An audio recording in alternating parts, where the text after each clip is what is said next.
citizen of India, having abiding faith in democracy, hereby pledge to uphold the democratic traditions of our country and the dignity of free, fair and peaceful elections, and to vote in every election fearlessly and without being influenced by considerations of religion, race, caste, community, language or any inducement. Jai Hind. Hi everybody. So welcome to all. I am Raghavendra, executive member Let's Vote, and let me introduce in this TSAT program along with me Dr. Amarnath Reddy, is CEO Virat Foundation, Preeti Let's Vote volunteer, and Tanmayi Let's Vote volunteer, and we are here to discuss on certain issues on the occasion of National Voters Day 2026, and this is a inter-college panel discussion we are organizing. So Let's Vote, let me explain about Let's Vote. Let's Vote is a civic society organization. This was formed in 2008. So జనరల్గా హైదరాబాద్లో జరిగిన ఎలక్షన్లప్పుడు మనం చూస్తే చాలా 2008-9 ఆ టైంలో voter percentage పర్టికులర్గా ఇప్పుడు మనం ఏదైతే ఐటీ హబ్ అని చెప్తున్నామో వీటిల్లో చాలా తక్కువ ఉండే. For example Jubilee hills constituency తీసుకుంటే 17-18% ఉండే. అప్పటికి ప్రపంచం మొత్తం మీద కూడా హైదరాబాద్ అంటే ఒక global hub, software industry hub, ఇక్కడంతా దేశం మొత్తం నుంచి వచ్చిన మేధావులందరూ ఇక్కడ పనిచేస్తుంటారు అని ఉన్న స్థితిలో ఇక్కడున్న ఓటింగ్ పర్సంటేజ్ తక్కువ ఉండే. కాబట్టి దీన్ని మార్చాలి. ఎవరైతే ఆలోచించి వాళ్ళ వాల్యూ జడ్జిమెంట్ ఇవ్వగలరో, మంచి నేతను ఎన్నుకోవడంలో చేయగలుగుతారో వాళ్ళు తప్పకుండా ఓటింగ్లో పాల్గొనాలి. 2008లో ప్రారంభమైన లెట్స్ ఓట్ వివిధ దశల్లో పనిచేస్తూ 2008 నుంచి కూడా ఎలక్షన్ కమిషన్ ఆఫ్ ఇండియాతో, స్టేట్ ఎలక్షన్ కమిషన్తో అనేక ఎంఓయూలు ఉండి వాళ్ళతో కలిసి పనిచేస్తూ సాధారణ ప్రజల్లో, లేకపోతే ఎడ్యుకేటెడ్ అయితే ఇది చేయాలి అంటే ముందు ప్రజల్లో కూడా చైతన్యం ఉండాలి. మన దేశం ఇప్పుడు ఏం చెప్తున్నాం, ప్రపంచం మొత్తం మీద ఎక్కువ యువత ఉన్న దేశం భారతదేశం అని చెప్తున్నాము. కానీ మన యువత ఈ ఆలోచనలు పంచుకోవడంలో కానీ, అభివృద్ధికి సంబంధించిన చర్చల్లో కానీ ముందుకు వెళ్ళాలి అంటే వీళ్ళకి కూడా ఆ సబ్జెక్ట్ మీద అవగాహన ఉండాలి. ఏమీ లేకుండా అది లేదు ఇది లేదు అని మాట్లాడినందువల్ల ఉపయోగం లేదు, ఎవరు మనని పట్టించుకోరు.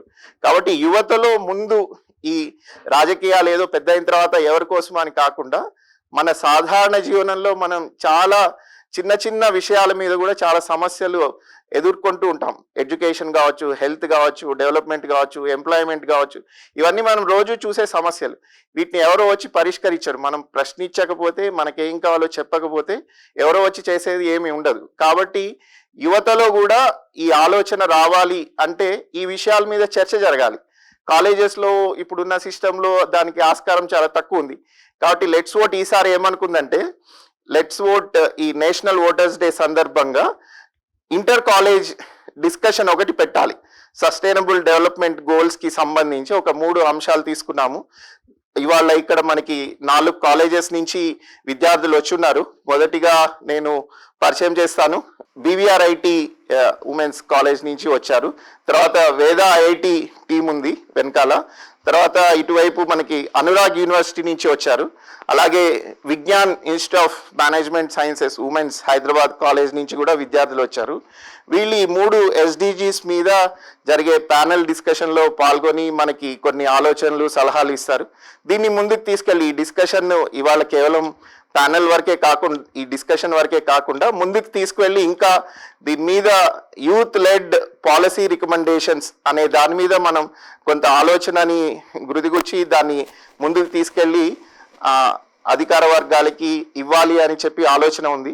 సో ఆ విషయంలో పనిచేస్తాము. అయితే ముందుగా ఈ SDGs ఇప్పుడు నేనైతే చెప్పానో దాని గురించి డాక్టర్ అమర్నాథ్ రెడ్డి గారు కొన్ని విషయాలు ప్రాథమికంగా చెప్తారు. అమర్నాథ్ రెడ్డి గారు. జాతీయ ఓటర్ల దినోత్సవం సందర్భంగా నిర్వహిస్తున్నటువంటి చర్చా వేదికకి స్వాగతం. ఈ సస్టైనబిలిటీ డెవలప్మెంట్ గోల్ 3 పదాలని కాస్తంత ఫోకస్డ్గా ఆలోచన చేయడం మంచిదేమో. సస్టైనబిలిటీ అన్నప్పుడు తెలుగులో దాన్ని స్థిరత్వం అంటాం,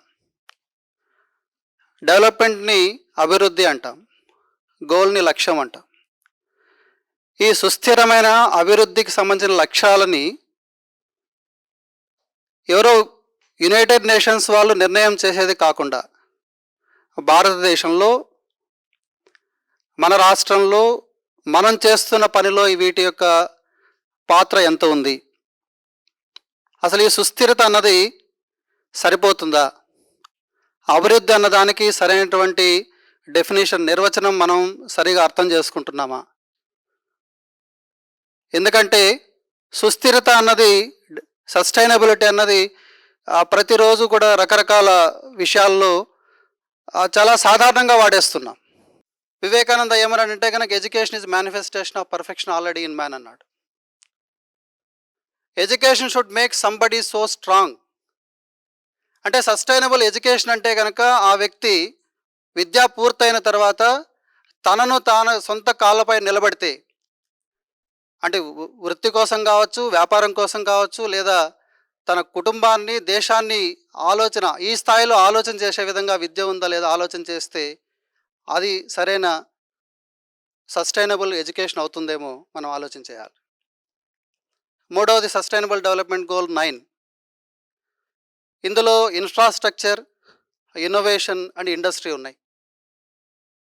ఇన్ఫ్రాస్ట్రక్చర్ని మనం ఎంత పెంచితే అధికస్య లాభం. ఎంత ఇన్ఫ్రాస్ట్రక్చర్ పెంచితే అంత ఎక్కువ లాభం. కాకపోతే దీని పర్యవసానాలు ఏ విధంగా ఉన్నాయి? ఈరోజు ఇన్నోవేషన్ పరంగా భారతదేశంలోనే కాదు ప్రపంచమంతా కూడా ఇన్నోవేషన్ అనే బజ్ వర్డ్ని చాలా ఎక్కువ వాడుతున్నాం. అంటే ఈ ఇన్నోవేషన్లో మన సొంత తెలివితేటలు ఉపయోగిస్తున్నామా? మనం చేసే ఇన్నోవేషన్స్ ద్వారా ఈ ఆర్థిక వినియోగం, ఆర్థిక అవసరాలకి సరిగా ఉన్నాయా లేదా? వీటన్నిటినీ దృష్టిలో పెట్టుకొని కనుక సస్టైనబుల్ డెవలప్మెంట్ గోల్స్ని అర్థం చేసుకుంటే మనం చేసే పని యొక్క పరమార్థం సరిగా ఉంటుందేమో. కాబట్టి అటువంటి ప్రయత్నాన్ని మనం అందరం చేయాలి. ఈరోజు నేషనల్ ఓటర్స్ డే రోజు లెట్స్ ఓట్ వాళ్ళు ఆర్గనైజ్ చేసినటువంటి ఈ కళాశాల విద్యార్థులకి ముఖ్యంగా యువత దీనిపైన ఎంత శ్రద్ధ పెడితే అంత ఎక్కువ ఉపయోగం. లేదంటే 1947లో స్వాతంత్రం రాకముందు మనం ఏ విధంగా అయితే వేరే వాళ్ళు చెప్పిన విషయాలను ఎక్కువగా ఆలోచన చేయడానికి ప్రయత్నం చేస్తున్నామో, స్వాతంత్రం వచ్చిన తర్వాత కూడా ఇటువంటి విధంగానే ఉండిపోతామా? కాబట్టి ఈ బేసిక్ ఫ్రేమ్వర్క్లో అందరం కూడా ఆలోచన చేసి ఈరోజు ఈ చర్చా వేదికని విజయవంతం చేద్దాం.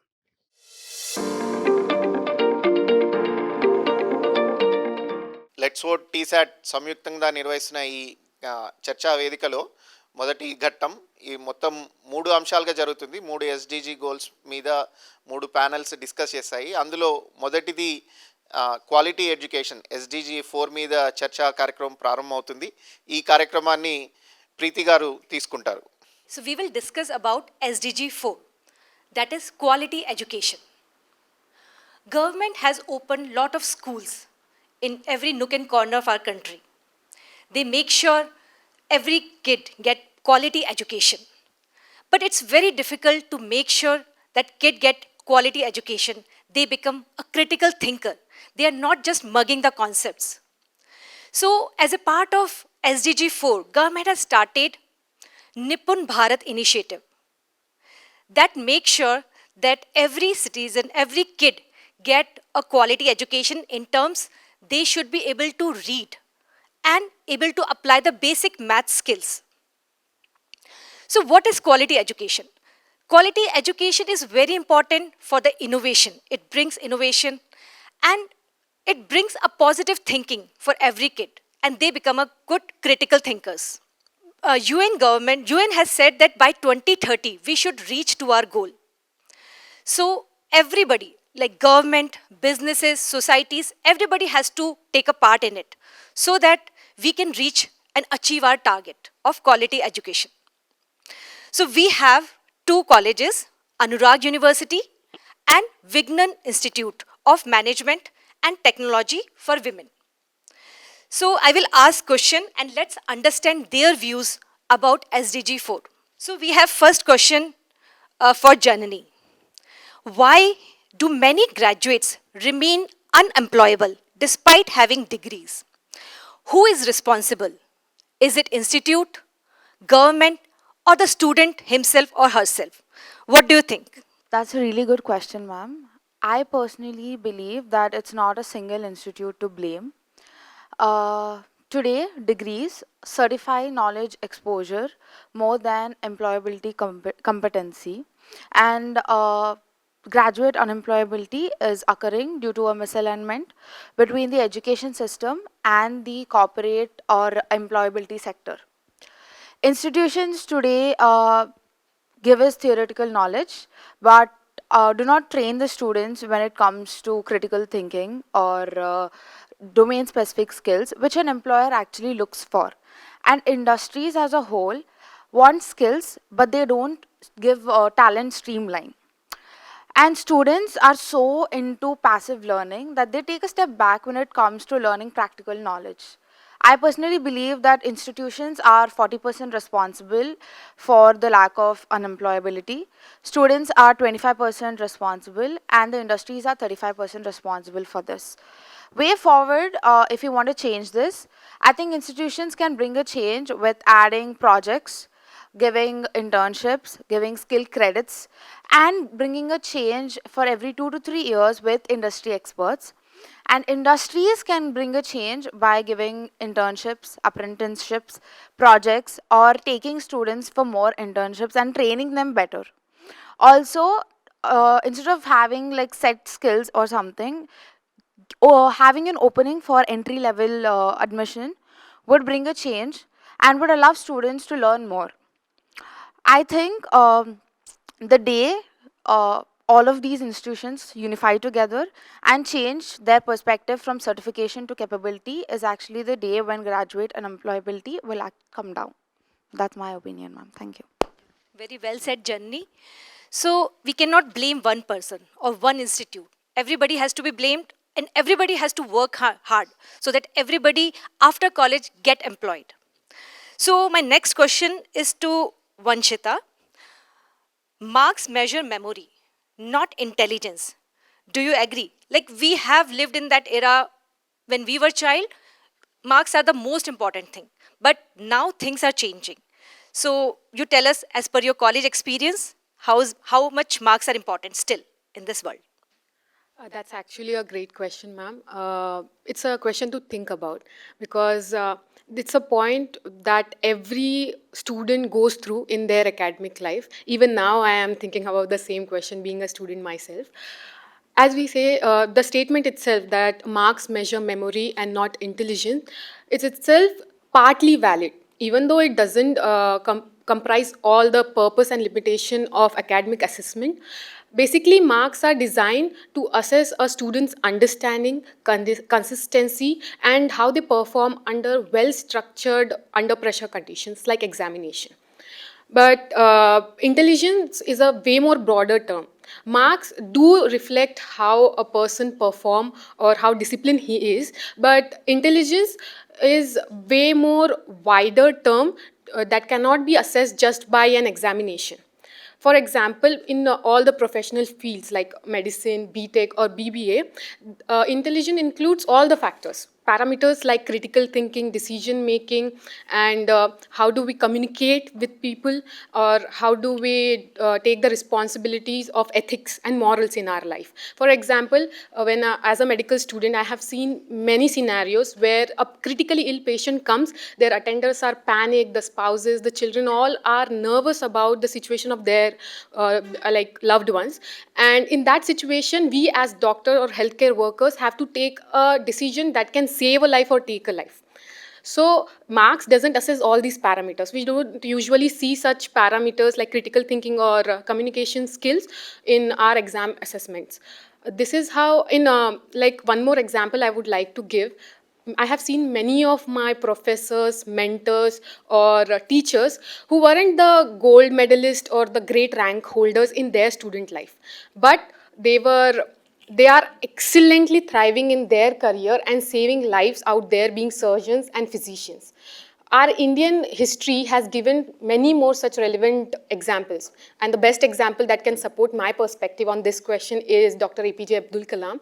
He was not known for his academic excellence or brilliance. He was known for his purpose, sense of purpose, his curiosity, his perseverance, and resilience.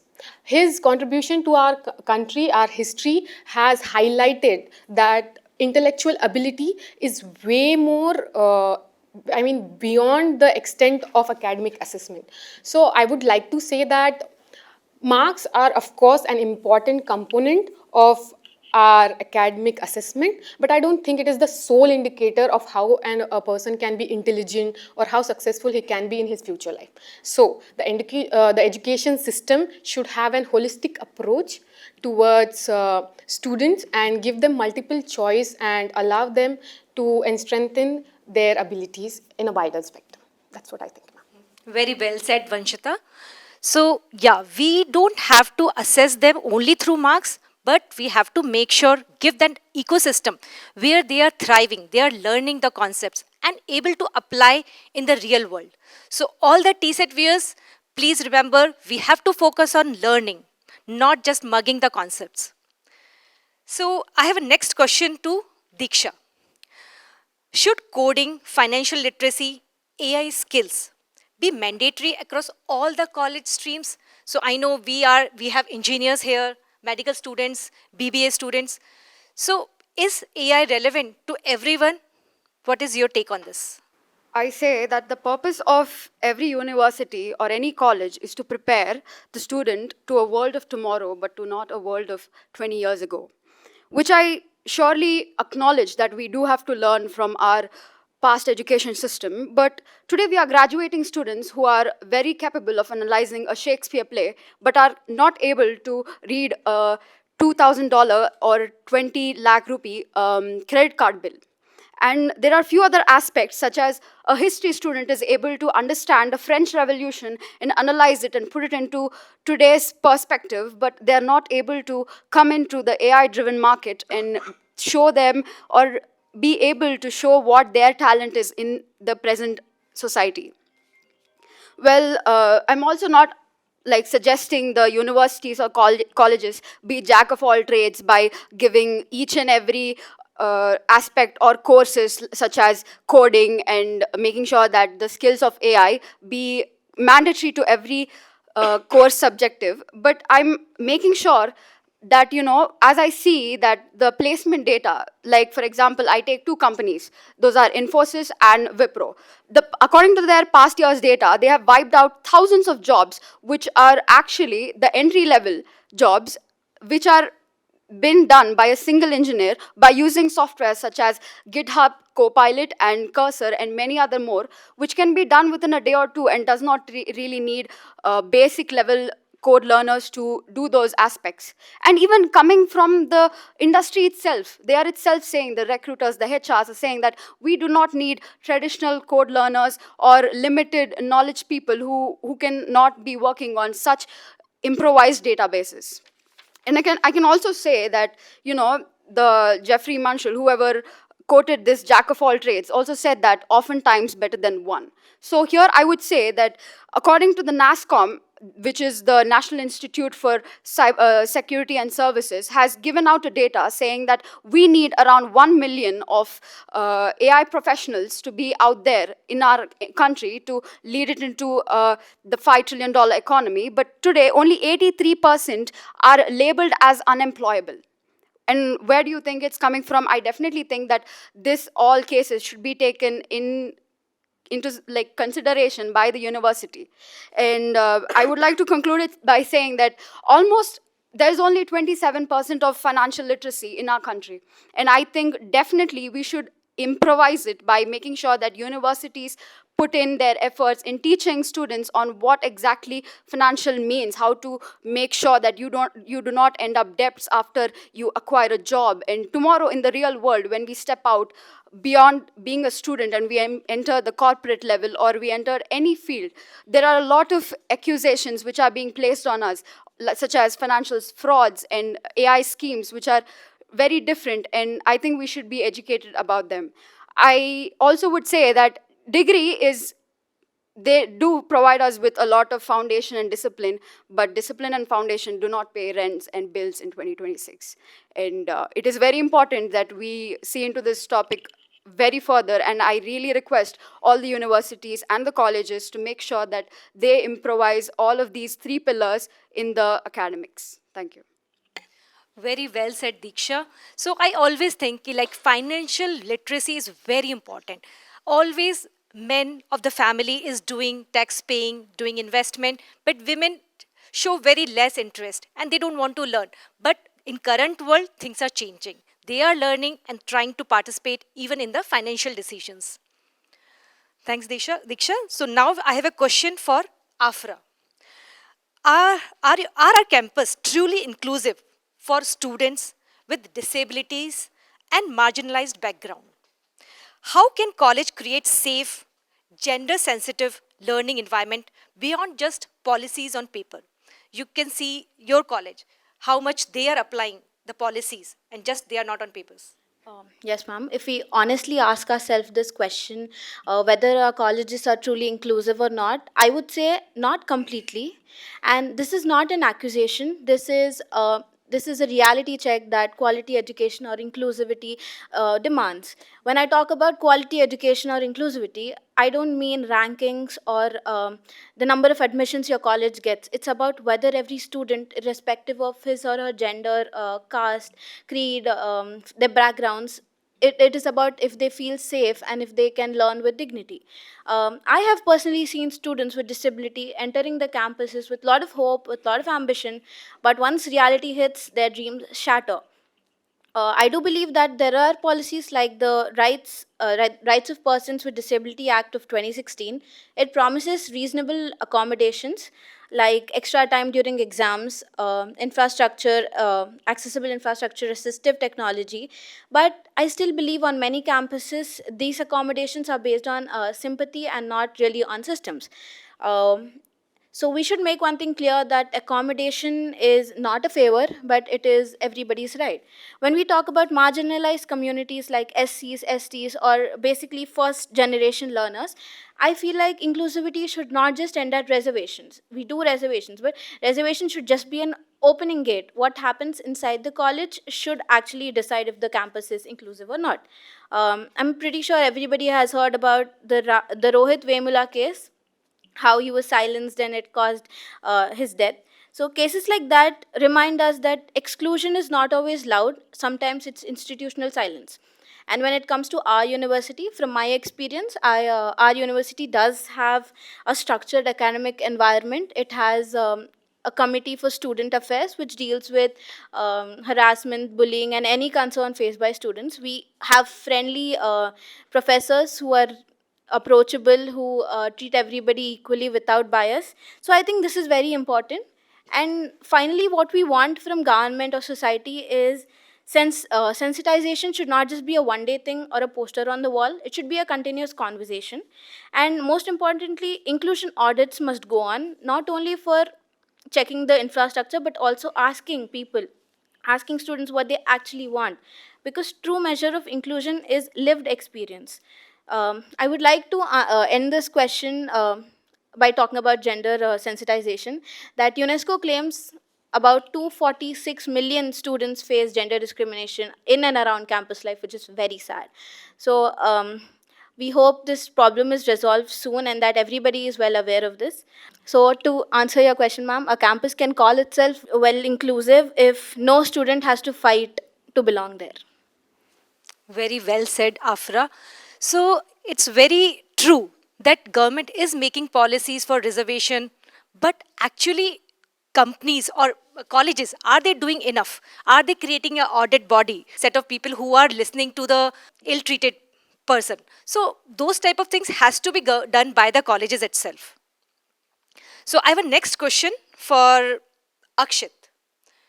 So Akshit, can online education ever fully replace classroom learning in achieving quality and equity? So I'm sure everybody has done online classes because you always feel something better you will get as a part of online sessions. But still, do you think can it replace classroom learning? It's actually a quite debatable question. It has both pros and cons and should be discussed at the level of schooling and higher education. So if we look into the pros, online education, it provides, it expands our access to the high quality teachers, high quality materials, and it is flexible. It can be done whenever and wherever the student is. It also, online education, we can see that it can be cut down and it can be prompted to one's, what do you say, how the student is performing according to his performance and stuff. And also, few people in the society think that online education is cheaper to establish than the infrastructure based or offline education, and it is easy to be approachable to the low sector areas. And it also, we see the government has taken few initiatives like PM E-Vidya and Swamay and a national broadband mission, which is a core of providing internet to the rural areas, which helps in promoting the online education. But coming to the cons, most importantly, I feel there is a gap between the emotional learning, and we can see that there is no skill-based learning and there is no social involvement of the student, and there is no peer group interaction. So this is the main important thing in the schooling life, which cannot, which is irreplaceable by the online education. And also, if you look into it, there is an equality disturbance, saying that only people with the devices or access to the internet can have access to the digital or the online courses. Even though the online courses are expanding, if there is no device or any internet, it is very hard for the children or the students to adapt to the online education. And even the teachers are not totally trained for the online education. So this is the main purpose. So, and then if we come to the higher education, in sense, I belong to the medical field. So in medical field, we can do the basic theory part and the examination thing in online, but it cannot be it cannot replace the bedside teaching, history taking of the patient, surgical skills. This cannot be taught online. And engineering also may face the same problems.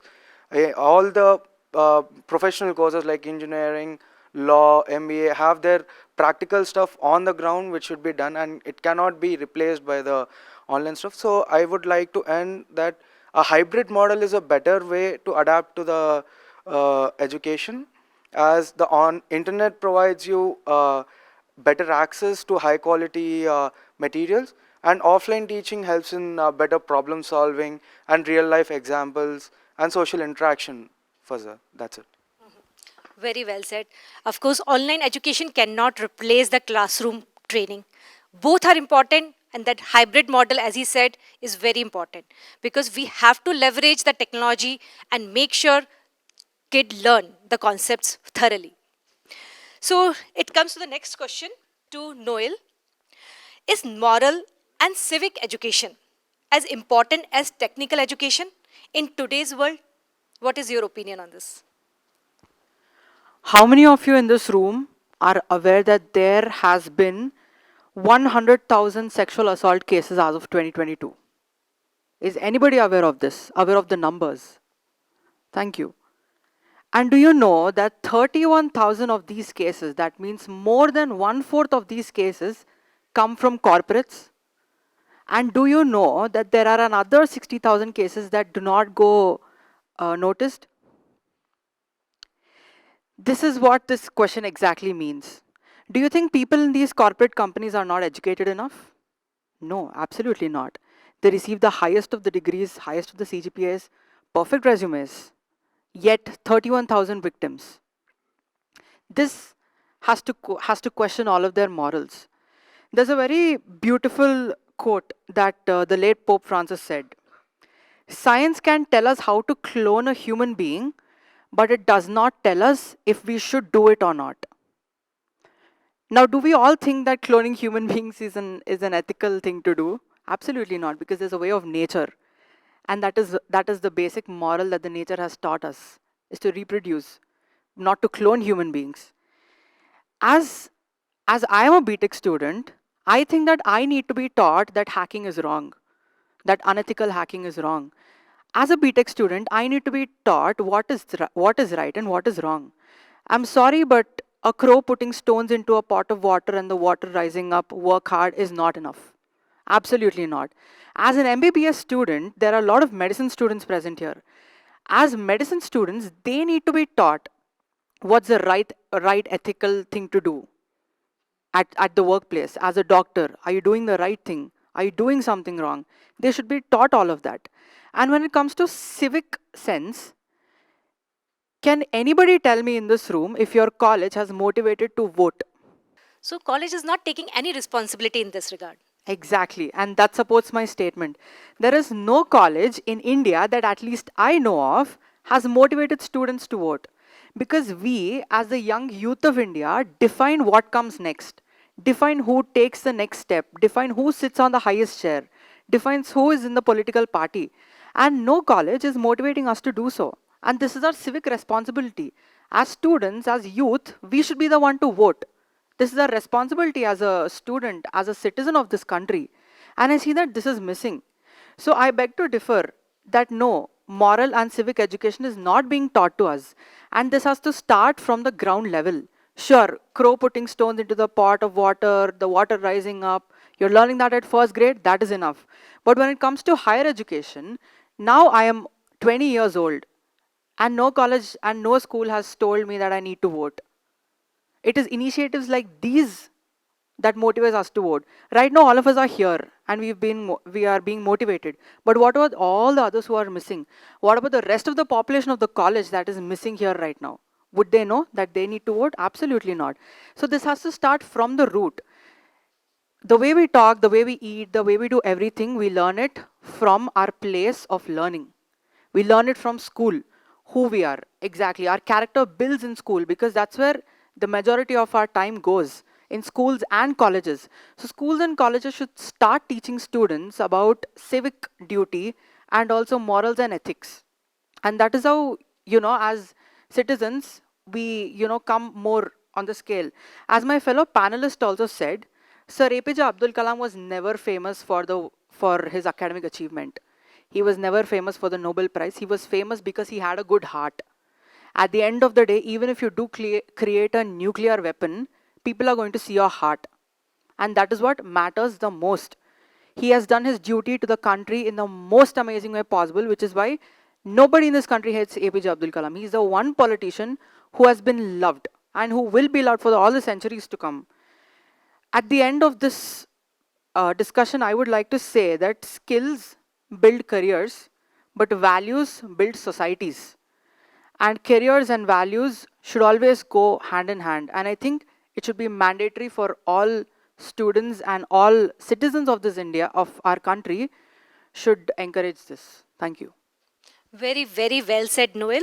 So, like even in the companies, after your skill testing, there is a HR round, and where they try to test the attitude of the child or how's our moral values says. So it's very important in the school as well as in colleges. There should be some sessions about moral values because that is the building block of every citizen of India. Very important. So let's come to the next question. We have Nimita. So is internship-based learning more valuable than final exams? I'm sure every one of you will be trying to get internship in second year or third year. But do you think within that time you can do more course learning, more learning on the YouTube channel or Coursera? Or you think, no, internship will make us ready for the corporate world? What is your opinion? Yes, ma'am. Internship-based learning is more valuable than final exams because it reflects the core teaching of our core practices, which is Bhagavad Gita. We learn through action. And in chapter 2, verse 47, our Lord Krishna says, Karmanye vadike rasti. That means focus on your duty, not on the result. So internships follows this principle by emphasizing work, responsibility, and also through the real life applications. Whereas the final exams is nothing but memorization and you just do it for a single day. So I feel the Gita also teaches the true wisdom which comes from the experience and also the guidance, not from the memorization. Internships allow students to observe, practice, and learn under mentors.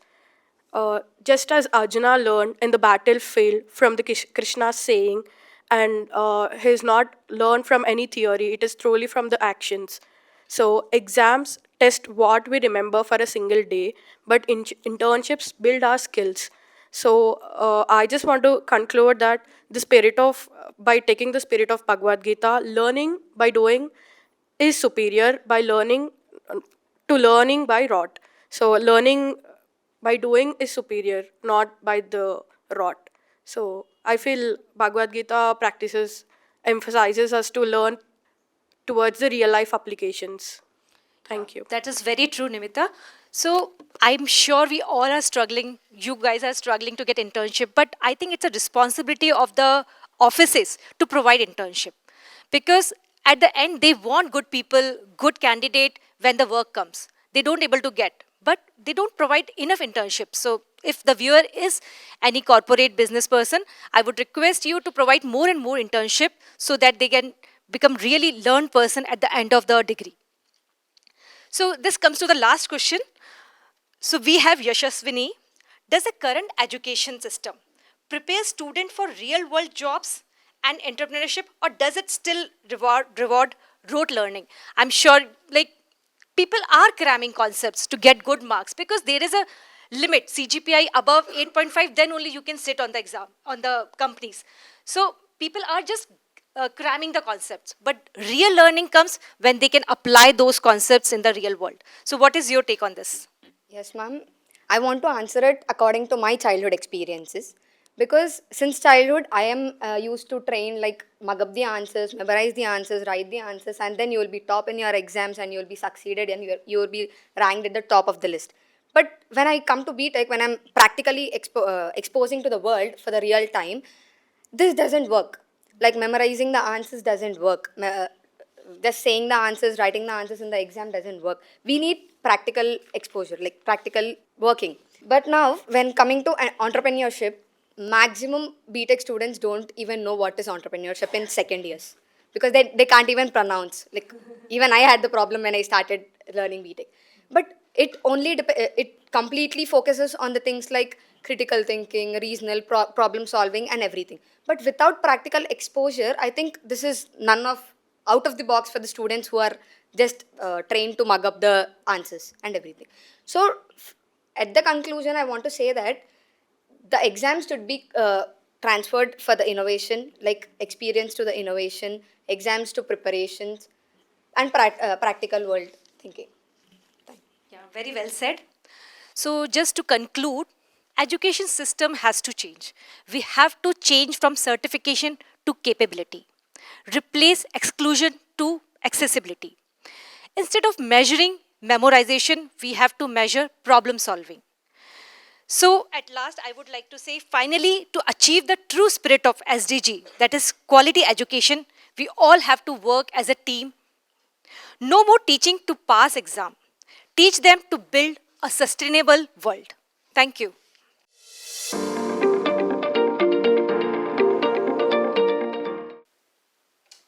జాతీయ ఓటర్ల దినోత్సవం 2026 సందర్భంగా ముఖ్యంగా విద్యార్థుల్లో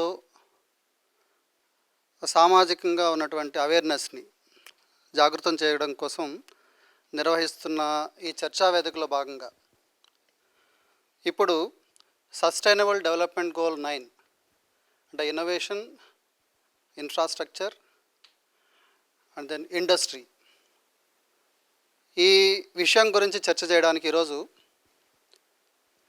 ఈ చర్చా వేదికలో 7 మంది పాల్గొంటున్నారు. 6 మంది ఏమో వేద ఐఐటి నుంచి, ఒకరు విజ్ఞాన్ ఇన్స్టిట్యూట్ నుంచి వచ్చారు. అందరికీ స్వాగతం. భారతదేశం 1947 స్వాతంత్రం తర్వాత ప్రపంచ దేశాలతో పోటీ పడుతూ అభివృద్ధిలో ఎన్నో రకాల విజయాలు సాధించాం. ముఖ్యంగా ఈ అభివృద్ధి అన్న విషయాన్ని డిఫైన్ చేయడం కోసం మొదటి నుంచి కూడా రాజ్యాంగబద్ధంగా ఎన్నో పనులు చేశాం. ఈ మధ్య కాలంలో సస్టైనబుల్ డెవలప్మెంట్ గోల్ కోసం అంటే 2030 వరకు ప్రపంచ దేశాలతో భారతదేశం పోటీ పడాలి. అందులో భాగంగా స్టార్టప్ ఇండియా అని చెప్పి, అలాగే అనుసంధాన్ నేషనల్ రీసెర్చ్ ఫౌండేషన్ అని చెప్పి ANRF అంటారు. అలాగే గతిశక్తి, ప్రధానమంత్రి గతిశక్తి యోజన, ఇట్లాంటి చాలా రకాలైనటువంటి కొత్త కొత్త పాలసీస్ తీసుకురావడం, కొత్త కొత్త స్టూడెంట్స్ని కావచ్చు, యంగ్స్టర్స్ని కావచ్చు, ఇండస్ట్రీని ప్రమోట్ చేయడం చాలా జరుగుతున్నాయి. సో ఈ సందర్భంగా ప్రపంచంలో ఉన్నటువంటి ఒక గ్లోబల్ ఇండెక్స్ ఉంటుంది, ఇన్నోవేషన్ ఇండెక్స్ అంటాం. ఇందులో భారతదేశం 46th పొజిషన్, 46వ స్థానానికి వచ్చింది. అంటే ప్రపంచ దేశాల్లో భారతదేశం కూడా పోటీ పడుతుంది అని చెప్పడానికి ఇది ఒక ఉదాహరణ మాత్రమే. కాబట్టి ఈరోజు ఈ చర్చ చేయబోతున్నటువంటి ఈ సస్టైనబుల్ డెవలప్మెంట్ గోల్ 9 అనేది చాలా ప్రాముఖ్యత సంతరించుకున్నది. అటు కార్పొరేట్ ఇండస్ట్రీకి, ఎడ్యుకేషన్ ఇండస్ట్రీకి, సామాన్య ప్రజలకి, ఎకానమిస్టులకి అందరికీ కూడా చాలా ప్రాధాన్యత ఉన్నటువంటి ఈ సస్టైనబుల్ డెవలప్మెంట్ గోల్. ఈనాటి చర్చా కార్యక్రమంలో ఉన్నటువంటి 7 మందిలో మనకు వేద IIT నుంచి మణికంఠ ఉన్నారు. సో మణికంఠ,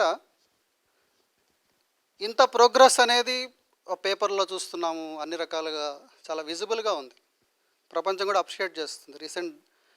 నిన్న మొన్న జరిగిన దావాస్లో కూడా భారతదేశాన్ని అందరూ అప్రిషియేట్ చేశారు, మన వాళ్ళు కూడా బాగా చెప్పారు.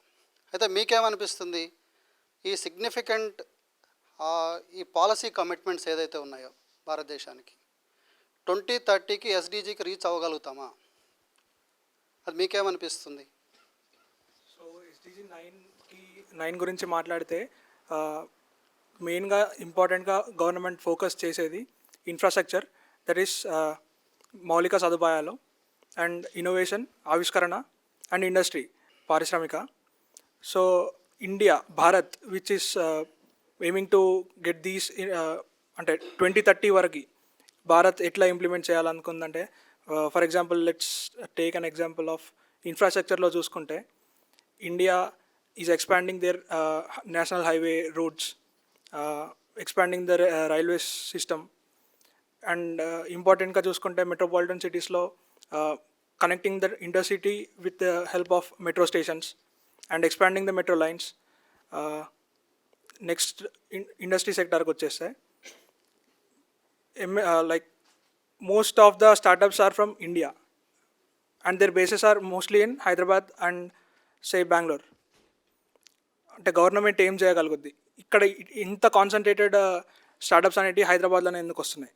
Why only in Bengaluru? Why not in any other urban areas? Say infrastructure,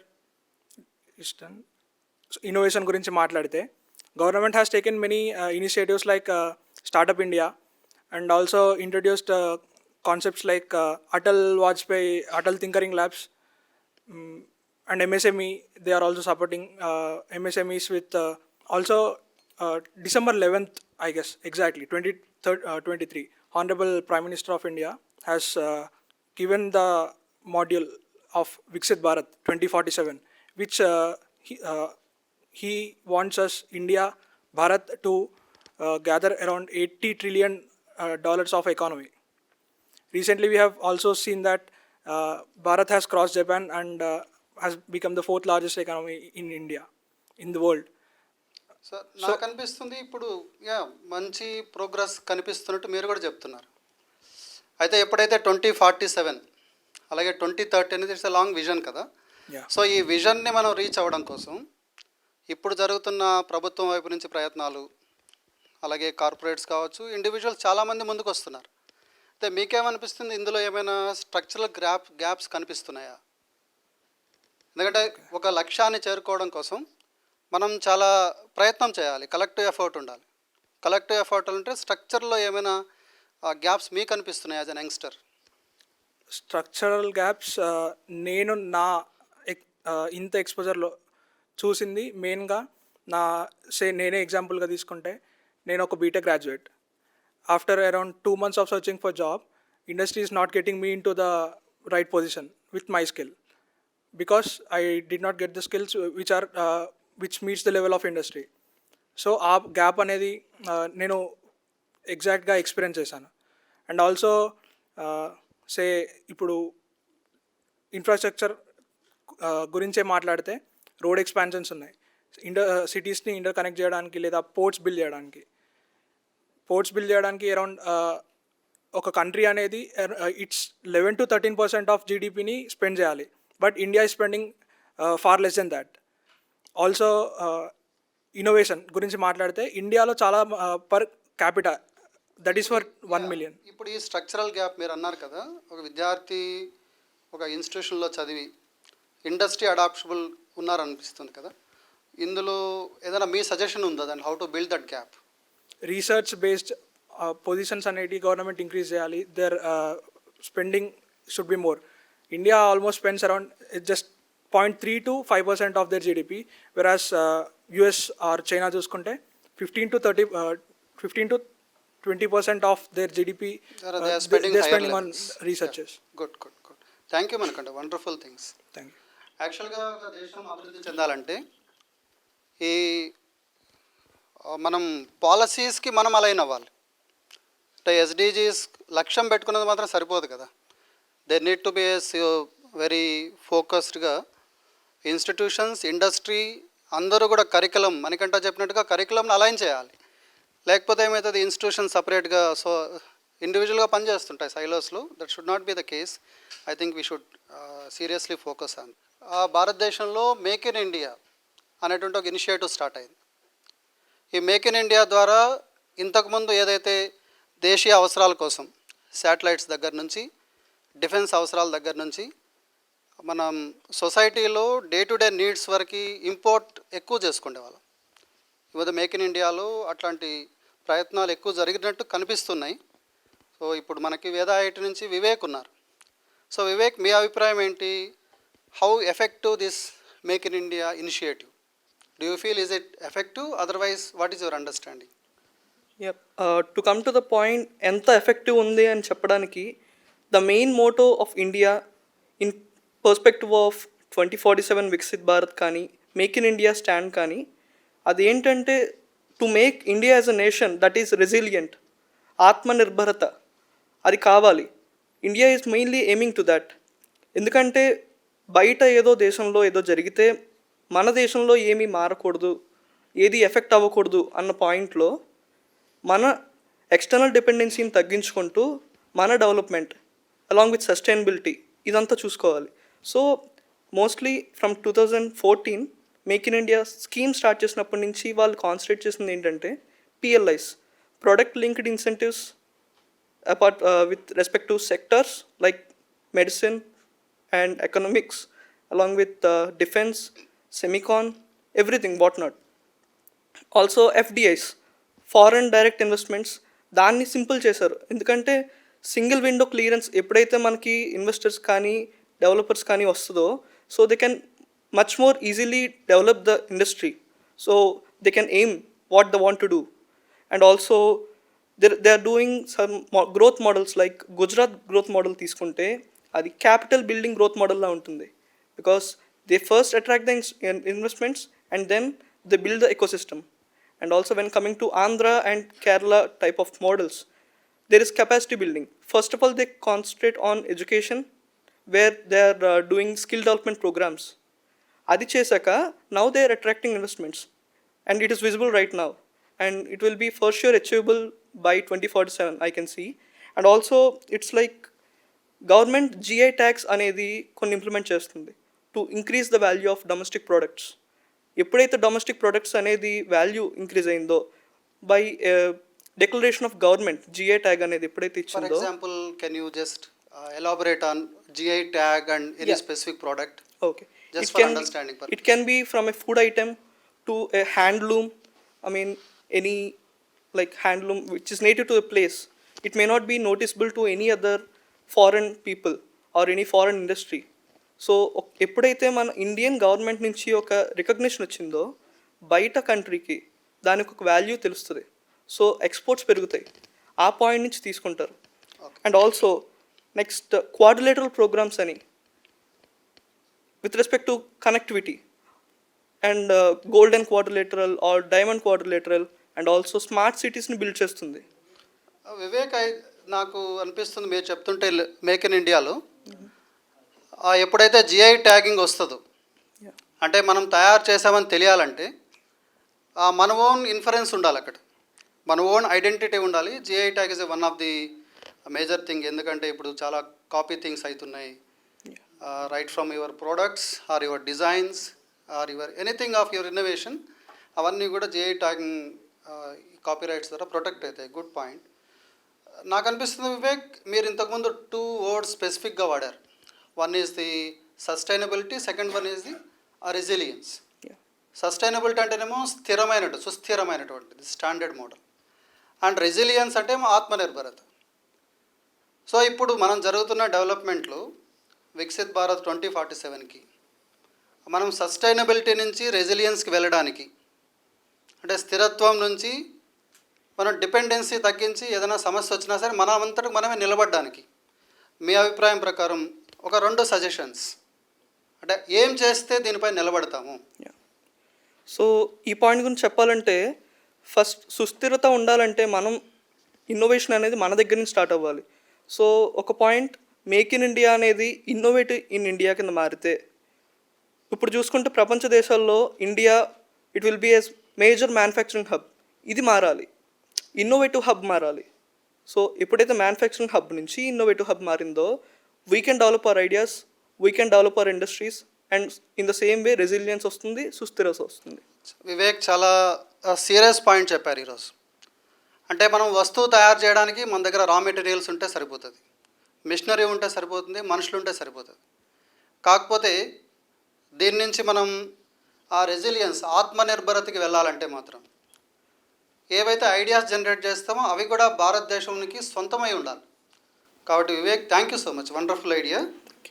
so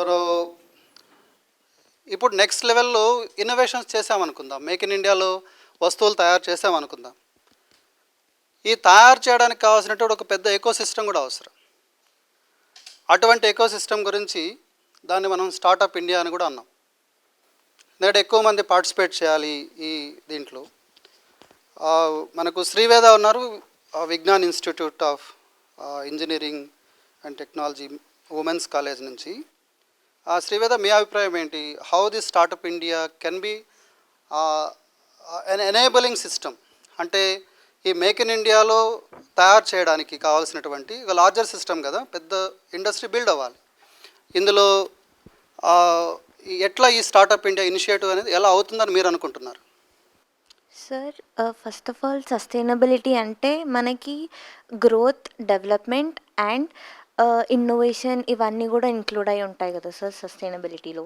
so startups అనేది సస్టైనబిలిటీని డెవలప్ చేస్తాయి. ఎలా అంటే మనం స్టార్టప్స్ అనేది మనం యూజ్ చేసే దాన్ని బట్టి ఉంటుంది. Like it might be good or bad.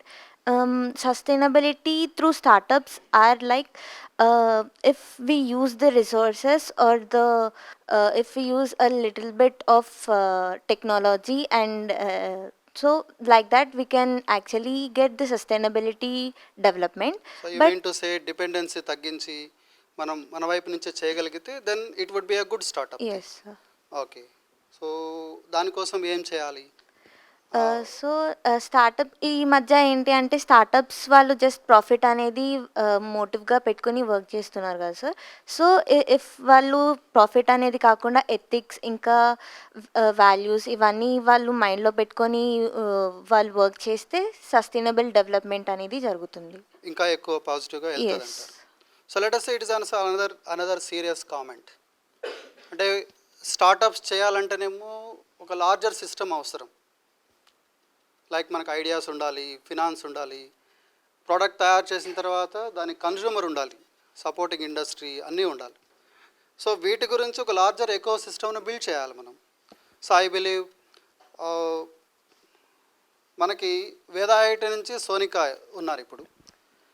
So considering this make in India more successful and startup India initiative, even తెలంగాణలో కూడా రైజింగ్ తెలంగాణ అని చెప్పి రీసెంట్గా చేసాం. We have T hub, we have we hubs. వీటన్నిటినీ సక్సెస్ చేయాలి అంటే, సక్సెస్ కావాలంటే సోనిక, మీ అభిప్రాయం ఏంటి? Domestic manufacturing under make in India success కావడానికి how this systems work? Yes sir, like first ఇవన్నీ సక్సెస్ అవ్వాలి అంటే ప్రాపర్గా రీసెర్చ్ అయ్యి ఉండాలి. లైక్ రీసెర్చ్ అండ్ డెవలప్మెంట్కి కూడా మనం అంతే ఇన్వెస్ట్ చేస్తే ఆబ్వియస్లీ మంచి స్టార్టప్స్ అండ్ మంచి మేక్ ఇన్ ఇండియా ప్రోగ్రామ్స్ కింద మంచి ప్రొడక్ట్స్ వస్తాయి. India is doing right, why you are feeling? Yes sir, like comparatively like ఇప్పుడు మనం గ్లోబల్ ఇండెక్స్తోనే కంపేర్ చేసుకుంటే మనం ఇంకా 46th ర్యాంక్లో ఉన్నాం. టాప్ ర్యాంకింగ్లో మనకి స్వీడన్ ఇలాంటి కంట్రీస్ ఉన్నాయి. వాళ్ళకి మనకి ఉన్న బేసిక్ డిఫరెన్స్, మనం రీసెర్చ్ మీద ఓన్లీ 0.65% ఆఫ్ జీడిపి మాత్రమే ఇన్వెస్ట్ చేస్తున్నాం. వేరాజ్ ఆ స్వీడన్, సౌత్ కొరియా ఇలాంటి కంట్రీస్ మాత్రం మోర్ దెన్ 5% ఆఫ్ దర్ జీడిపిని ఇన్వెస్ట్ చేస్తున్నారు.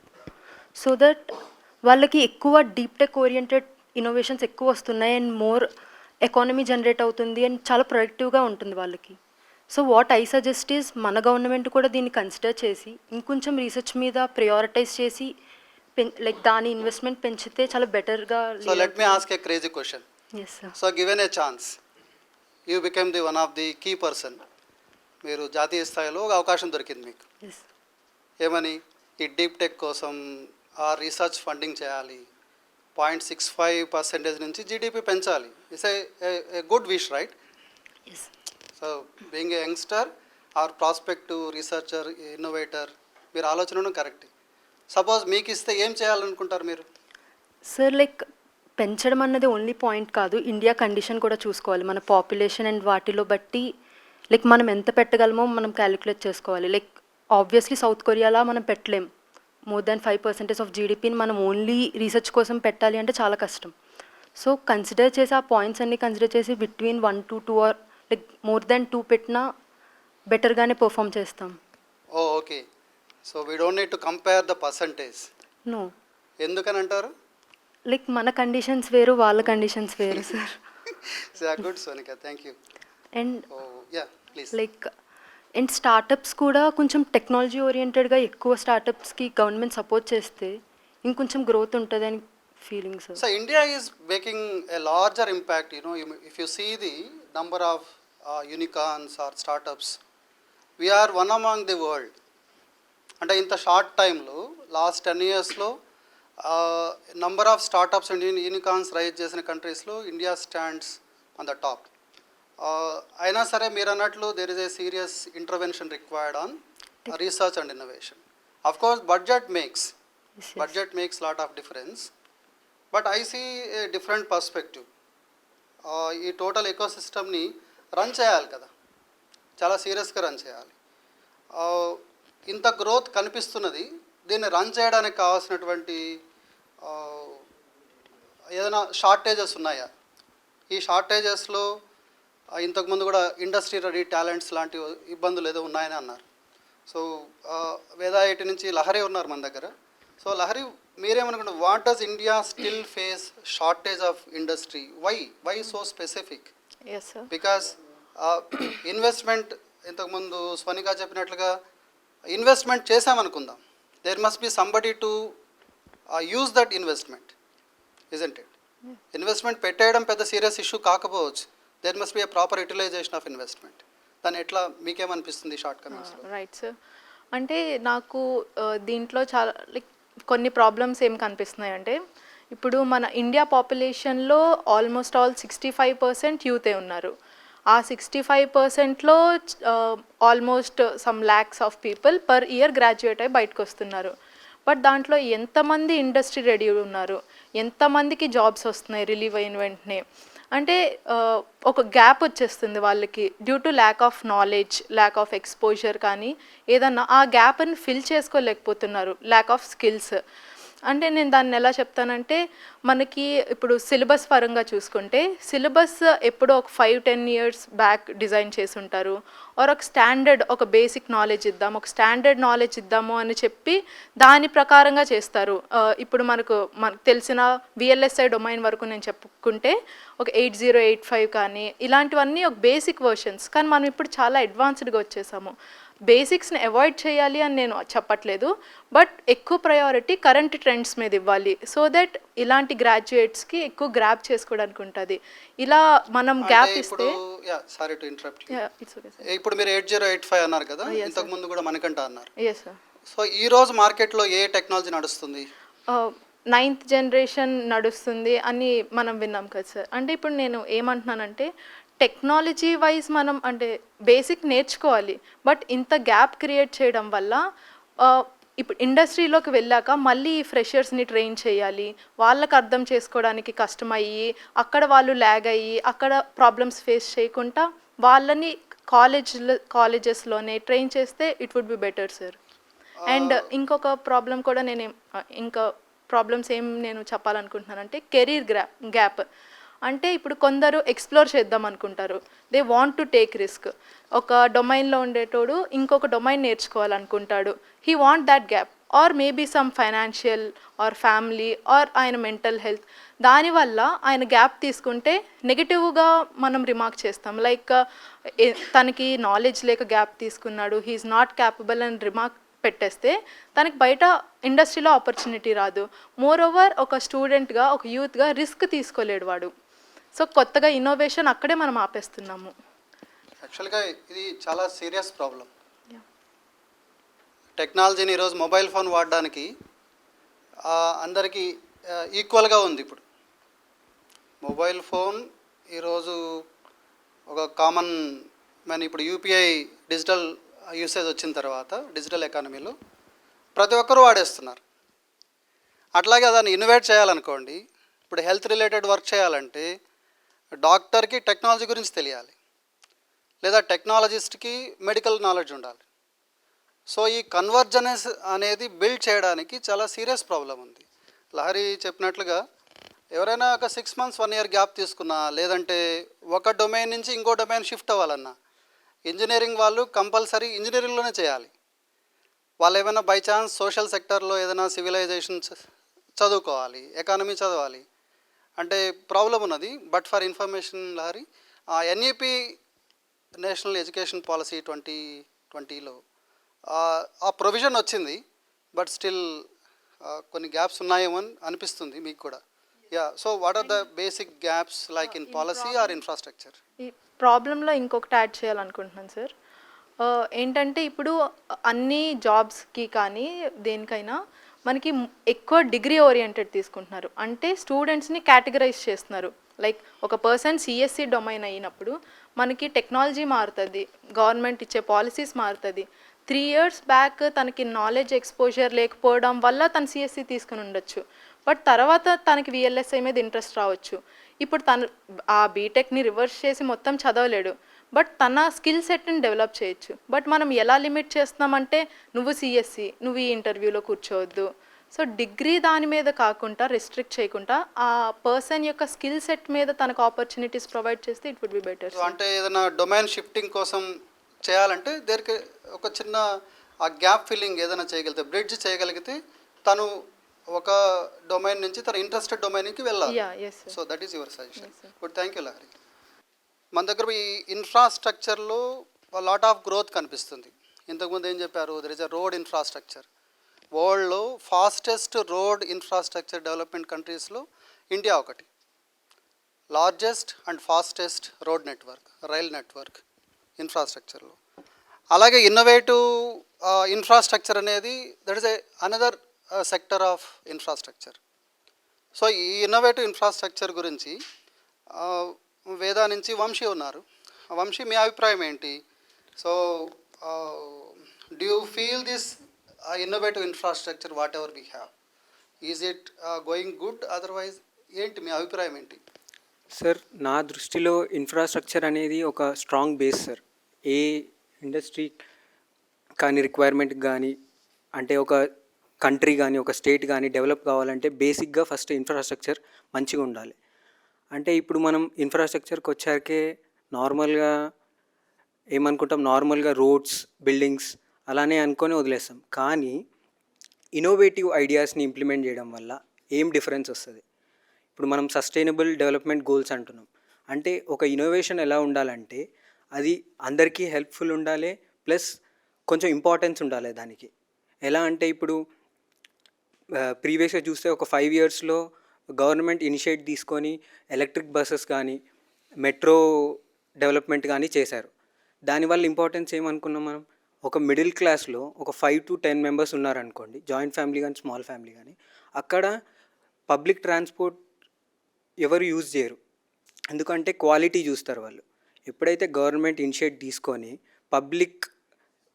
పబ్లిక్ సెక్టర్లోకి వచ్చి ఒక మంచి క్వాలిటీ అయిన ట్రాన్స్పోర్ట్ ఇచ్చారు, మెట్రో అలాంటివి, దానివల్ల ఏమైంది, ఫ్యూల్ కన్జప్షన్ కానీ కంజెషన్ కానీ ట్రాఫిక్ వల్ల వచ్చేది అవన్నీ రెడ్యూస్ అయినాయి. అలాంటి ఇన్నోవేటివ్ ఐడియాస్ని ఇంప్లిమెంట్ చేయాలి. ఇప్పుడు మనం అనొచ్చు, ఇన్నోవేటివ్ ఐడియాస్ని బిల్డ్ చేయడం వల్ల ఎక్కువ గ్రోత్ వస్తుందా, లేదంటే అది ఎక్సీడ్ అయితే ఒక లిమిట్ ఉంటుంది కదా, దానికి ఏమవుతుందని. So is it innovative growth is required, otherwise inclusive growth is required? అదే సపోజ్ ఇప్పుడు ఇన్నోవేటివ్ గ్రోత్ అనుకోండి, చాలా కొత్త కొత్త ఐడియాస్ తీసుకురావచ్చు, చాలా న్యూ ఫెసిలిటేషన్ చేయొచ్చు, people get excited to use that is also growth, right? So is it inclusive growth? Inclusive growth అంటే మీకు అర్థమై ఉంటుంది ఇప్పుడు. అవును సార్. యా, ఇప్పుడు ఈ పాయింట్ మీద మంచిగా ఎగ్జాంపుల్ కూడా ఒకటి చెప్పొచ్చు సార్. ఇప్పుడు రీసెంట్గానే ఒక ఫ్లైఓవర్ మీద వర్క్ చేస్తుంది సార్ సెంట్రల్ గవర్నమెంట్, ఇది ఉప్పల్ టు బోడుప్పల్ వైపు వెళ్ళే ఫ్లైఓవర్. ఆ ఇనిషియేటివ్ ఐడియా చాలా మంచిది సార్. ఎందుకు అంటే ఒక కంజెషన్ ప్రాబ్లం ఉంది, ట్రాఫిక్ ఉంటుందని ఒక డెవలప్మెంట్ కోసం తెచ్చారు. కానీ అక్కడ ఇన్నోవేటివ్ ఐడియా ఏంటిదంటే, మనం చాలా పెద్ద రేంజ్లో ఫ్లైఓవర్ వేస్తే చాలా బెటర్ ఉంటుంది అనుకొని స్టార్ట్ చేశారు. 2017లో స్టార్ట్ చేశారు, కానీ అది ఇప్పుడు అలానే కన్స్ట్రక్షన్లో ఉండిపోయింది. సో దాని ప్రాబ్లం ఏమొచ్చింది, గవర్నమెంట్ ఇన్నోవేటివ్ ఐడియా తీసుకొని బిల్డ్ చేద్దామని వచ్చింది, కానీ అంత అవసరం లేకుండే అక్కడ. ఆ ప్రజెంట్ సినారియోలో అవసరం లేకుండే. అలాంటి సినారియో వచ్చినప్పుడు ఏమైంది, ఇప్పుడు 10 years నుంచి అక్కడ ఉన్న పీపుల్ సఫర్ అవుతున్నారు. అది అండర్ కన్స్ట్రక్షన్లోనే ఉండి ఆగిపోయింది. ఇప్పుడు దానివల్ల సో మీ అభిప్రాయం, ఏదైనా ప్రాజెక్ట్ స్టార్ట్ చేసే ముందు దాని టైం లైన్స్ కూడా పికప్ చేసి త్వరగా క్లోజ్ చేస్తే దానికి ఎక్కువ ప్రజలకు ఇబ్బంది కాకుండా ఉంటుంది. బేస్డ్ ఆన్ రిక్వైర్మెంట్ ఫుల్ఫిల్ చేస్తే సరిపోతుంది. మనకి ఈ మైండ్ సెట్ ఉంటుంది సార్, లార్జెస్ట్ గ్రేటెస్ట్ అది ఇలాంటివి ఉండడం. అంటే ఇప్పుడు మనం క్రికెట్ పాయింట్ ఆఫ్ వ్యూలో బేస్డ్ డెవలప్మెంట్ చేయడం అవసరం సార్. అంటే ఇప్పుడు cricket point of view need should go together otherwise it is a problem sir. ఇప్పుడు ఎగ్జాంపుల్లో చూసా కానీ ఒక క్రికెట్ పాయింట్ ఆఫ్ వ్యూలో చూస్తే వరల్డ్స్ లార్జెస్ట్ స్టేడియం బిల్డ్ చేద్దామని అహ్మదాబాద్లో బిల్డ్ చేశారు సార్, వరల్డ్స్ లార్జెస్ట్. కానీ ఎప్పుడైనా మ్యాచ్ జరిగినా అది 20% ఫిల్ అవుతుంది. అంటే 1,20,000 ఉన్న కెపాసిటీలో ఓన్లీ 20% ఫిల్ అవుతుంది. అంటే దాని అర్థం ఏంటి సార్, రిక్వైర్మెంట్ లేదు అలాంటి చోట్ల. అక్కడ ఇన్వెస్ట్ చేసి గవర్నమెంట్ మీద ప్రెషర్ తెచ్చి ప్రజల మీద ప్రెషర్ పెట్టే బదులు రిక్వైర్మెంట్ ఉన్నంత వరకు బిల్డ్ చేసి అలాంటి దీనికోసం యంగ్స్టర్స్గా maybe future policy makers, otherwise innovators, I think it is another serious comment. So somebody should understand అభివృద్ధి డెవలప్మెంట్ అంటే దాని యొక్క డైమెన్షన్ అర్థం కావాలి. అంటే ఎంత వరకు చేయాలి, చేస్తే ఏమవుతుంది.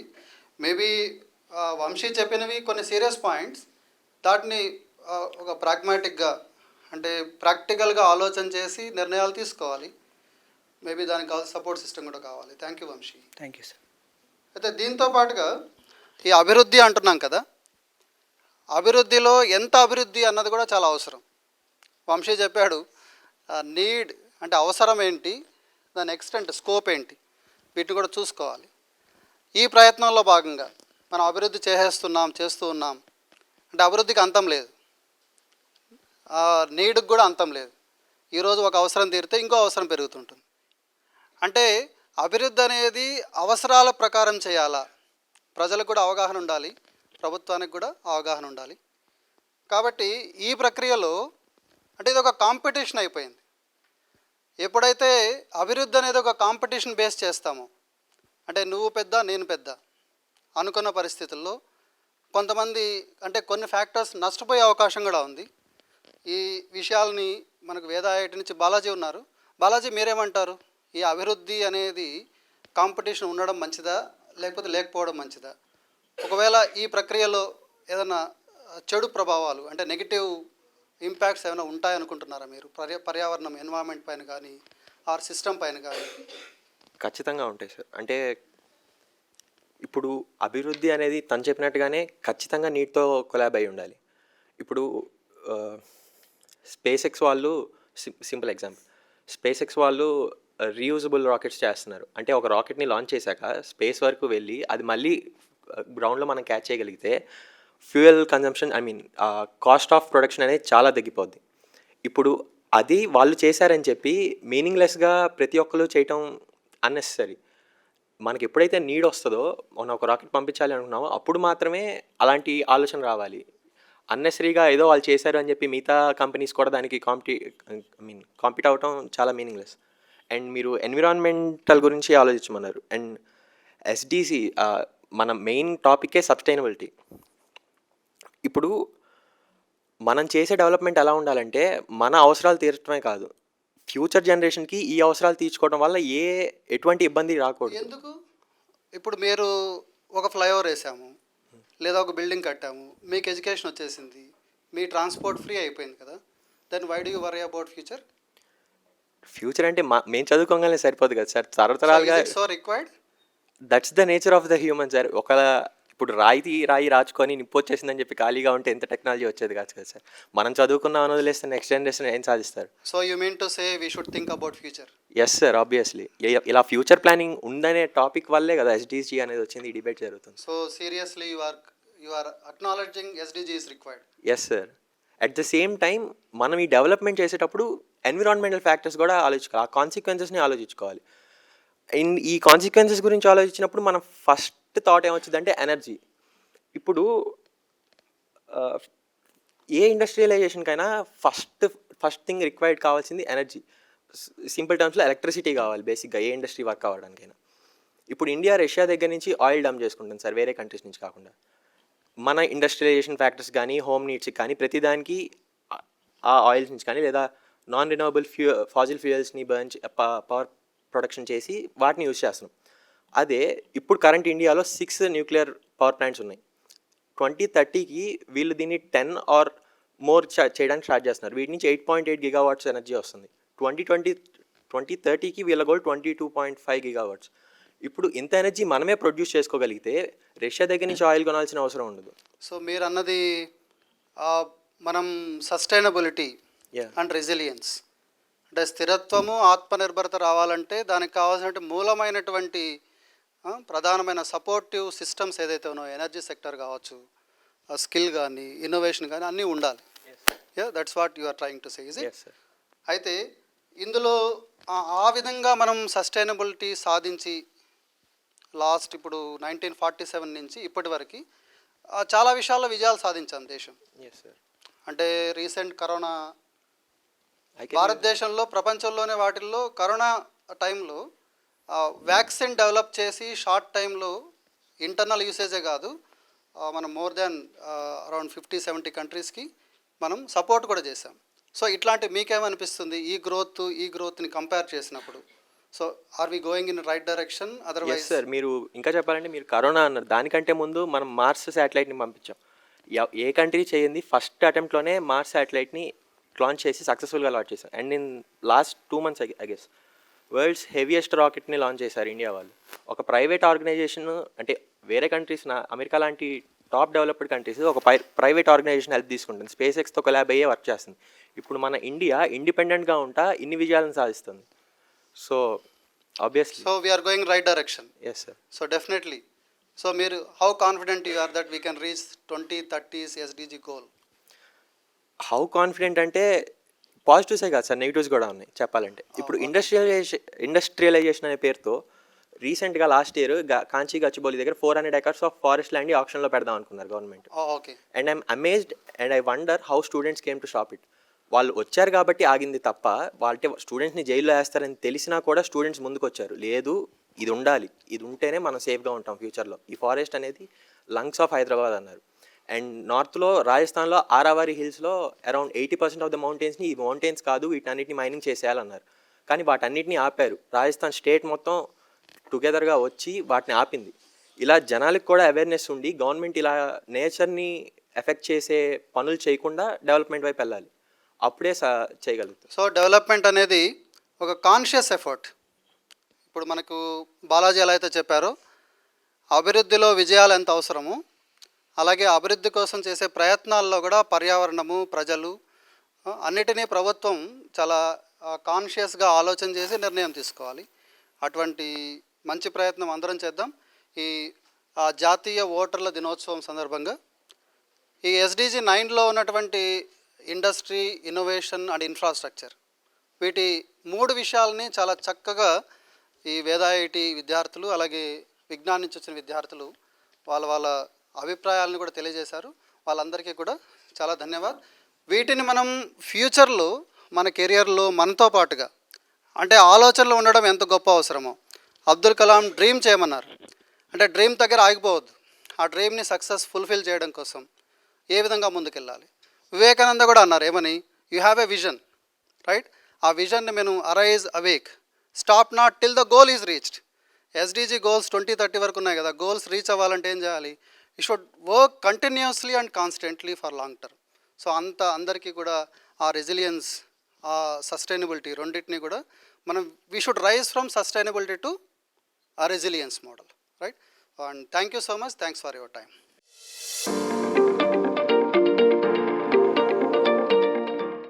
Thank you sir. ఇప్పుడు జరిగే సెషన్లో మనం SDG 3 good health and wellbeing గురించి చర్చ చేయబోతున్నాము. When we look at India, SDG 3 takes on a unique and complex role. Over the last few years, there has been a many remarkable progress, such as life expectancy has increased, maternal mortality ratio and child mortality ratio also declined from 130 to 93 per lakh and 39 to 29 per lakh.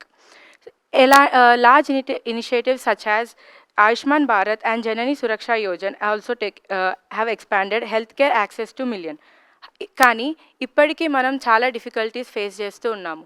So దానికోసం to capture a youth perspective and generate actionable policy recommendations for Government of India, here we have BVRIT Hyderabad College of Engineering for Women and Vignyan's Institution of Management and Technology for Women. So first question enti ante, do the expectations and goals of SDG 3 take measured equally to developed and developing countries, or countries like India should be evaluated through a different lens? Okay, so this question actually highlights the key challenges faced by the developing countries like India. The goals are universal, but the expectations, pace, and evolution cannot be done on the same level as per what I think. That is because countries developing like India, there are major differences between developing and developed countries. The major differences being the starting points. So the starting points of developed countries is that they already have good foundation in healthcare services, more facilities, medicines, vaccines provided already. And countries which are still developing, they have not been provided with such nice foundations with healthcare facilities for people. Like there are inequalities in the regional, urban, rural areas. So the developed countries have much better resources. They have more funds to develop already good services, and they can invest more GDP on improving the facilities. But countries which are developing like India can invest only 2% of the GDP since they have other priorities too, like infrastructure, poverty, and also the difference of the developed countries face health issues like which are dependent on lifestyle or also like non-communicable diseases. But developing countries like India have rising issues, communicable and non-communicable diseases too. So it adds pressure on healthcare services. I wouldn't say looking through different lens means you have to evaluate based on the relative progress. For the developing countries, you should look at the rate of facilities being improved every year or so, and based on that we should judge, is what I think. So given Indian demographic, how critical are grassroots level institutions in achieving SDG 3 outcomes related to nutrition and early childhood development? When we talk about SDG 3 in India, good health and well-being, we have to mainly concentrate on grassroots institutions like Anganwadi centers. నేనేం అనుకుంటున్నానంటే ఇక్కడ మనం ఇప్పుడు చాలా policies వస్తాయి, చాలా implement చేయాలి, కానీ central లెవెల్లో తెలిసింది మనం కమ్యూనిటీ లెవెల్లో తెలిసింది చాలా డిఫరెంట్ ఉంటుంది. ఇక్కడ తెలిసిన ప్రాబ్లమ్స్ అక్కడికి వెళ్ళడానికి చాలా టైం పడుతుంది. So if we filter out the problems at the grass root level like anganwadis, it will be very helpful. And one more point is that if we take our India demographic profile, 1.4 billion population, that too in that 65% is of rural, 12% underage of 6. దాని తర్వాత ఈ statistics చూస్తే only hospitals cannot take care of all the health issues. It has to be prevention before cure, so that many diseases will be already stopped from being communicable. That is what our issue, like my friend said, it is about stopping the communicable diseases before. Anganwadis actually help that. Unkoti, health starts where? From maternity, below age of 6 or 5. And then communication and nutrition. These three are the targets under SDG 3. That is 3.1. Proper health to pregnant women and communication and nutrition is very important. Also, these people are very reliable because వాళ్ళు community దగ్గర start చేస్తారు. వాళ్ళకి తెలుసు వాళ్ళు ఉన్న నైబర్హుడ్లో problems ఏముంటాయి, లేకపోతే వాళ్ళకున్న నైబర్హుడ్లో ఉన్న పీపుల్ గురించి తెలుసు. సో దట్ ఇంకోటి వెరీ ఇంపార్టెంట్ పాయింట్, ట్రస్ట్ అనేది ఉంటుంది. ఇప్పుడు ఎవరో డాక్టర్స్ వచ్చి ఇప్పుడు విలేజెస్కి వెళ్ళి చెప్పామనుకో, డాక్టర్ చెప్తారులే అనుకుంటారు, ఆర్ ఎల్స్ డబ్బులు తీసుకుంటున్నారు అంటారు. Very common in India.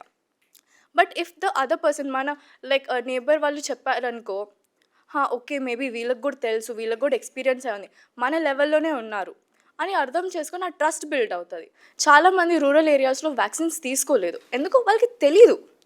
ఒకవేళ ఇట్లా అంగన్వాడీస్ వాళ్ళు వెళ్ళి చెప్పారనుకో, దెల్ అండర్స్టాండ్, ఓకే మన ఏరియా వాళ్ళే మనం చెప్తున్నారు అని అర్థమయ్యి చేసుకొని చేస్తారు. That is very important factor, trust. So these Anganwadi people are very helpful in building the trust or the problems or solving the problems. So I think the grassroot level inventions or institutions are very helpful in solving the problems of health issues. మీలో ఎవరైనా anganwadis face చేసే difficulties చెప్పగలుగుతారా? Actually anganwadis వల్ల చాలా difficulties ఉన్నాయి. అంగన్వాడీ వర్కర్స్కి కూడా చాలా problems ఉన్నాయి. ఎస్పెషల్లీ కాన్సన్ట్రేట్ చేయాలనుకుంటే అంగన్వాడీస్లో ప్రాపర్ క్లీన్ వాటర్ దొరకదు.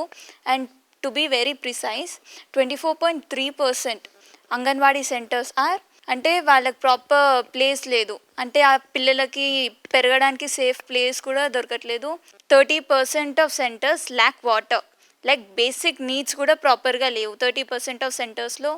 అండ్ ప్రాపర్ క్లీన్ టాయిలెట్స్ కూడా చాలా సెంటర్స్లో లేవు. అండ్ యాజ్ చిల్డ్రన్ గ్రోస్, అంటే ఎలా అయితే పిల్లలు పెరుగుతారో వాళ్ళది రెస్పాన్సిబిలిటీ షిఫ్ట్ అవుతుంది, స్కూల్ నుంచి అంగన్వాడీస్ నుంచి స్కూల్కి షిఫ్ట్ అవుతుంది. So we should make sure that వాళ్ళకి సేమ్ రెస్పాన్సిబిలిటీస్ వాళ్ళకి స్కూల్లో కూడా దొరకాలి. అంటే physical health, mental health education, physical activities ఇలాంటివన్నీ వాళ్ళకి స్కూల్లో కూడా దొరకాలి. వాళ్ళకి ప్రాపర్ న్యూట్రిషన్స్ దొరకాలి. అండ్ అంగన్వాడీస్లో వర్క్ చేసే వర్కర్స్కి కూడా చాలా వర్క్ లోడ్ ఉంటుంది, ఎందుకంటే వాళ్ళు కంటిన్యూస్గా వర్క్ చేస్తూనే ఉంటారు, ప్రాపర్ స్టాఫ్ ఉండదు. అండ్ కొంతమంది వర్కర్స్ ఉండడం వల్ల ఒక పర్సనే మల్టీ టాస్క్ చేస్తారు. సో అవన్నీ ఎస్డిజి ఆ కేటగిరీలో చాలా కాన్సన్ట్రేట్ చేయాలని నేను అనుకుంటున్నాను. So given the amount of time students spend in schools, should educational institutions assume greater responsibility for students' physical well-being and nutrition under SDG 3? వాళ్ళు ఎక్కువ టైం అనేది స్కూల్స్లోనే స్పెండ్ చేస్తూ ఉంటారు. సో ఐ ఫీల్ స్కూల్స్ అనేవి స్కూల్స్లో అన్ని రకాల స్టూడెంట్స్ ఉంటారు, like people who get good food and people who do not get good food. కొంతమందికి మంచి ఫుడ్ దొరకదు, అండ్ వాళ్ళకి కొంతమందికి ఫిజికల్ యాక్టివిటీ ఉంటుంది, కొంతమందికి ఉండదు.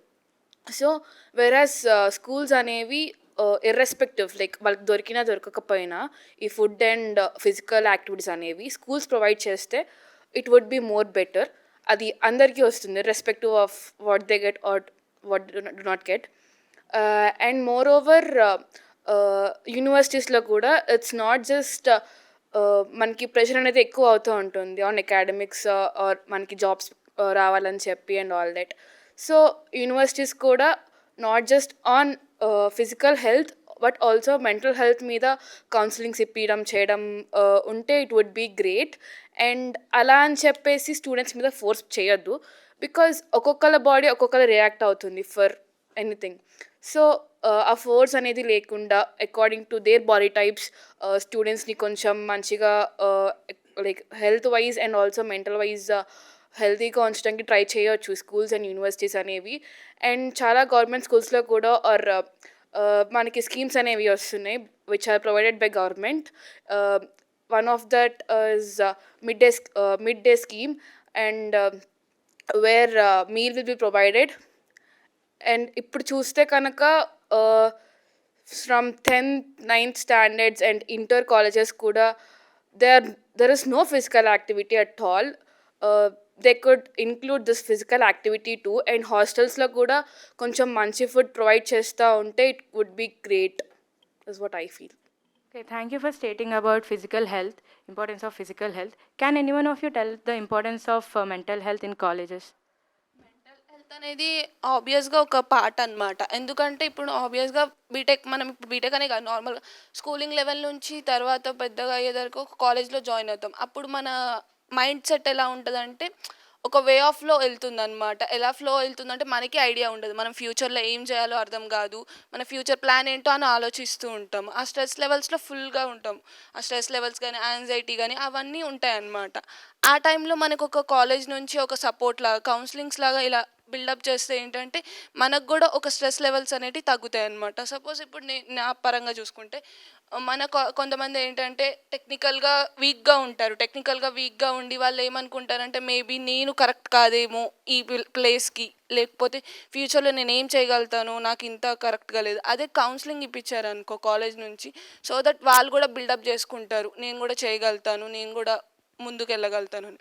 అలా ఏమైనా కాలేజ్ నుంచి అలా సపోర్ట్ ఇవ్వడం కానీ కౌన్సిలింగ్స్ అలానే ఓన్లీ స్టడీ పరంగా కాకుండా కల్చరల్గా ఏదైనా యాక్టివిటీలో మూవ్ చేస్తే స్టూడెంట్స్ని ఏంటంటే వాళ్ళకు కూడా అర్థమవుతుంది, ఓకే నేను ఈ మూమెంట్లో ఏ మూమెంట్లో కరెక్ట్గా ఉన్నానని చెప్పి. జస్ట్ స్టడీస్ కాదు కదా, కల్చరల్ కూడా కానీ ఏదైనా కానీ మనం దేంట్లో కరెక్ట్గా ఉన్నామని తెలుస్తుంది.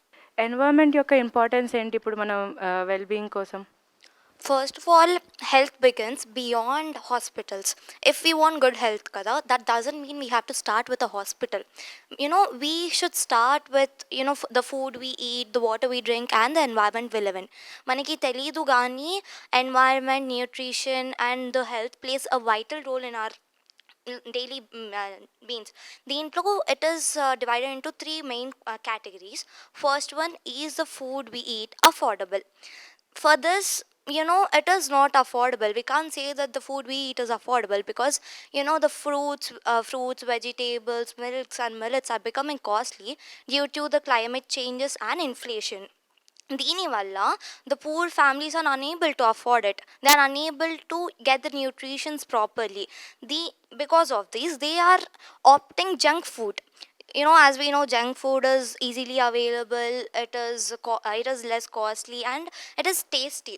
So due to this, many people are not getting nutritions in their life. To prevent this, government has started schemes such as, one of them is midday meals. But even if after using this, many anemias and the other diseases are still existing.